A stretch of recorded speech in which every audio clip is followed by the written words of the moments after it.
Good morning guys. Merong hindi magandang balita. Ang inakay ko na si Blacky, anak ni Falcon, tinamaan ng sipon. Ayan, pinainom pa ng gamot, saka nilagyan ko ng electrolyte yung kanyang tubigan. Ibinukod ko na rin muna siya. Kainang maga nung napansin ko, lulugoy-lugoy siya, tapos pipikit-pikit yung mata oh. May sipon na pala siya, mayroon na pala siya nararamdaman.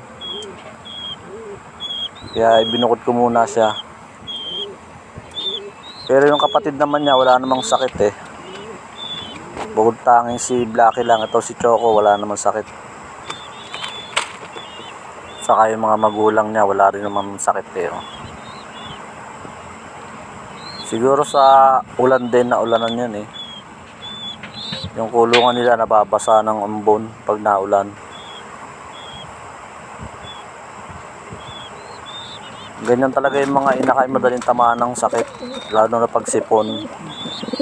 Kaya inaagapan ko na agad, pinainom ko na ng gamot. Yung ibang kalapati ko naman, wala naman yung mga ibang inakay eh. Saka itong anak ni Falcon II, wala din namang sakit.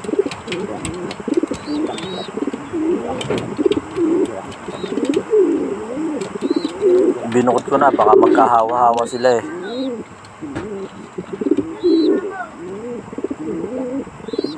Ayan, anak ni Falcon II, no, saka ni Batman, wala namang sakit oh. Maganda naman yung kondisyon niya. Tapos yung iba naman, mga old birds na yan, hindi natatama ng sakit yan.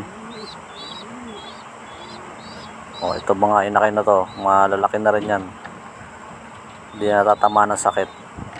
Pero tinitingnan ko pa rin sila, inoobserbahan ko sila, baka merong sakit, may mga sakit sa kanila eh.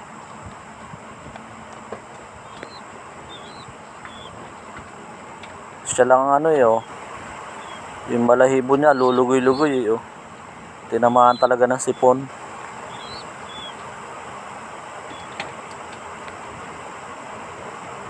Tingnan natin kung tutukas dyan. Iniwanan ko siya ng pagkain eh, saka ng electrolyte. Yun lang guys, thank you for watching. Please subscribe. Guys, if you like my video, please like, share, and subscribe.